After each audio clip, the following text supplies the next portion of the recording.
டெல்லியில் 5ஆம் நாளாக போராடும் கரப்பான்பூச்சி ஜனதா கட்சியினர் மத்திய அமைச்சரோடு பகல் 12:30 மணிக்கு பேச்சுவார்த்தை நடத்தவுள்ளதாக தெரிவிக்கப்பட்டுள்ளதை நாம் அண்மை செய்தியாக பார்த்துக் கொண்டிருக்கின்றோம். கூடுதல் விவரணை செய்தியாளர் ராஜேஷ் வழங்க கேட்கலாம். ராஜேஷ், கரப்பான்பூச்சி கட்சியினரோடு மத்திய அரசு பேச்சுவார்த்தை நடத்த உள்ளதாக தெரிவிக்கப்பட்டுள்ளது. ஏற்கனவே ஜே.பி. நட்டாவுடைய அலுவலகத்தில் நாங்கள் பேச மாட்டோம் என்று அவர்கள் தெரிவித்தார்கள். இந்த பேச்சுவார்த்தை எங்கு வைத்து நடைபெறுகிறது? கூடுதல் விவரங்கள்.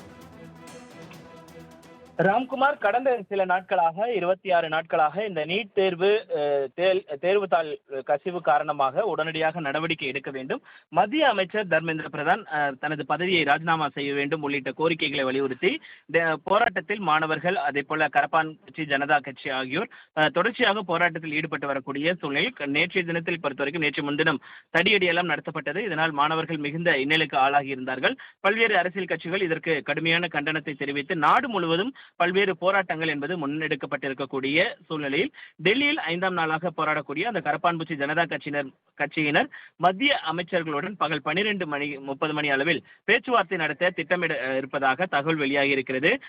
26 நாட்களாக இந்த விவகாரம் தொடர்பாக போராட்டத்தில் ஈடுபட்ட உண்ணாவிரதத்தை மேற்கொண்டிருந்த சோனம் 26 நாட்கள் கழித்து மத்திய அமைச்சர்களுடைய கோரிக்கையை ஏற்று அவர் தனது உண்ணாவிரத போராட்டத்தை முடித்துக் கொண்டிருக்கக்கூடிய சூழ்நிலையில் இந்த நீட் விவகாரத்தில் தர்மேந்திர பிரதான் உடனடியாக பதவி விலக வேண்டும் என்பது அவர்களுடைய முழு கோரிக்கையாக இருக்கிறது. இந்த நிலையில்தான் இதற்கான பேச்சுவார்த்தை டெல்லியில் இன்று பகல் 12:30 மணி அளவில் நடைபெறும் என்று தெரிவிக்கப்பட்டிருக்கிறது. குறிப்பாக மத்திய அமைச்சர் ஜே.பி. நட்டா உள்ளிட்டவரை எல்லாம் சந்தித்து அவர்கள் பேச இருப்பதாக தகவல் வெளியாகி இருக்கிறது. ராம்குமார்.